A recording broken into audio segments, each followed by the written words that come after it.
তুমি কি জানো জাপানের কিছু ছাত্র একটা বই একবার পড়েই পুরোটা মনে রাখতে পারে, আর আমরা বই খুললেই মনে হয় এইটা কই পড়ছিলাম রে ভাই।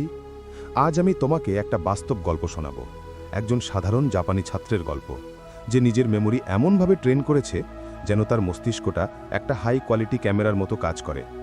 ভিডিওটা শেষ পর্যন্ত দেখো, কারণ এই গল্পটা তোমার পড়ার ধরনটাই পাল্টে দেবে। আর হ্যাঁ, যদি কথাগুলো মনে লাগে একটা লাইক দিয়ে দিও। জাপানের এক ছোট শহরে থাকতো এক ছেলে হিরোশি। ছেলেটা কোনো ধনী পরিবারের না, কোনো জিনিয়াসও না, একদম আমাদের মতো সাধারণ, শান্ত আর একটু চিন্তাশীল। কিন্তু একটা জিনিসে সে অন্যরকম ছিল, তার অভ্যেস। প্রতিদিন সকালে সে ঘুম থেকে উঠে ফোন ধরত না। প্রথমে 30 সেকেন্ড চোখ বন্ধ করে নিজের মনের ভেতরটা পরিষ্কার করত।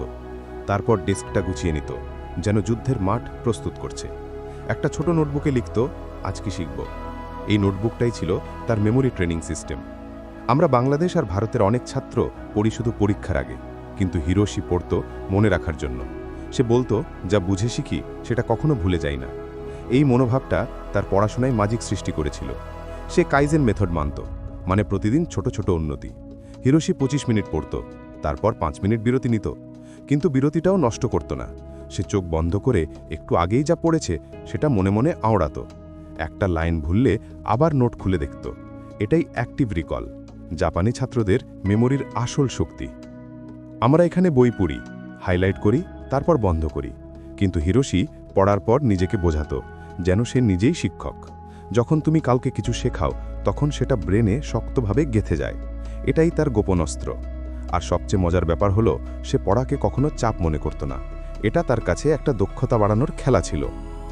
একবার ভেবে দেখো, বাংলাদেশ আর ভারতের ছাত্র সকালে ঘুম থেকে উঠে ফোনে নোটিফিকেশন দেখে, তারপর ক্লাসে চলে যায়, টিচার পড়ায়, নোট করে, বাড়ি এসে আবার ভুলে যায়। কিন্তু হিরোশি তার দিনটা শুরু করত একদম আলাদাভাবে। সে 2 মিনিট মেডিটেশন করত, যাতে মন শান্ত থাকে।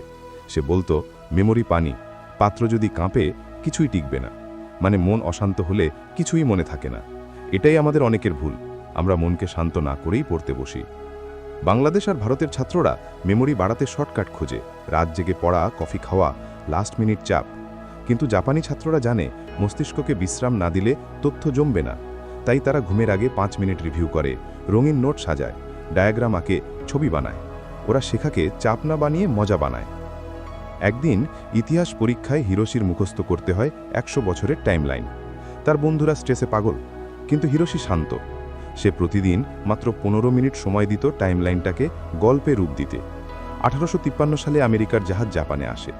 হিরোশি কল্পনা করল যে কালো ধোঁয়ায় ভরা বিশাল জাহাজ আকাশ ঢেকে ফেলছে। এই ছবিটা মাথায় ধরেই সে বছরের পর বছর ইতিহাস মুখস্থ রাখল। এই ভিজুয়ালাইজেশন মেথডটাই জাপানি ছাত্রদের মেমোরির আসল রহস্য। তারা মনের ভেতর সিনেমা বানিয়ে পড়ে। আমাদের দেশে ছাত্ররা ভাবে, আমার মাথায় ধরে না। কিন্তু সত্যি কথা, মাথা খারাপ না, পদ্ধতি ভুল। আমরা পড়ার আগে মন ঠিক করি না, আমরা পড়ার পর রিভিউ করি না, আমরা বিষয়গুলোকে গল্প বা ছবিতে রূপ দিই না, শুধু পড়ে যাই। এই কারণে 24 ঘন্টা পার হলে 70% ভুলে যাই। হিরোশির মস্তিষ্ক একদিন সাধারণই ছিল, কিন্তু সে ছোট ছোট অভ্যেস দিয়ে সেটাকে বদলে ফেলেছিল। প্রতিদিন মাত্র 30 মিনিট ভালো পড়া, ভালো রিভিউ তার মস্তিষ্ককে শক্তিশালী করে তুলেছিল।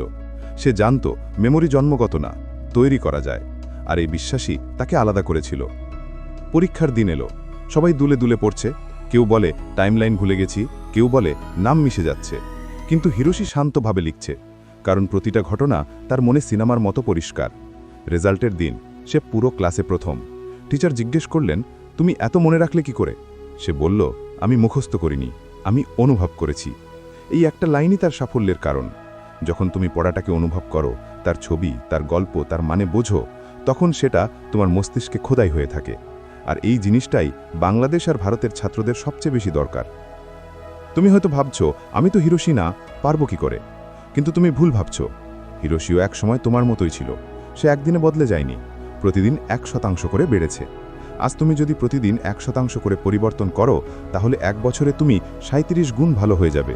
এটা গণিত, ধারণা না। আজ থেকে শুরু করো, পড়ার আগে 2 মিনিট মন শান্ত করো, তারপর 25 মিনিট পড়ো, 5 মিনিট চোখ বন্ধ করে মনে করো, আমি কি শিখলাম। রাতে ঘুমানোর আগে 5 মিনিট চোখ বন্ধ করে দিনের শেখাটা রিভিউ করো। এটাই 3 ধাপের memory system: mind calm, active recall, night review. এটা যদি প্রতিদিন করো তোমার মেমোরি এমনভাবে বদলে যাবে যে তুমি নিজেই অবাক হয়ে যাবে। হিরোশির গল্প আমাদের একটা জিনিস শেখায়, জাপানি স্টুডেন্ট হয়ে জন্মাতে হয় না, জাপানি ডিসিপ্লিন নিয়ে বাঁচতে শেখা যায়। তোমার ব্রেন অসাধারণ, শুধু দরকার সঠিক পদ্ধতি আর নিয়মিত অনুশীলন। যেদিন তুমি পড়াকে চাপ না মেনে দক্ষতা হিসেবে দেখবে, সেদিন থেকে মেমোরি তোমার শক্তি হয়ে যাবে।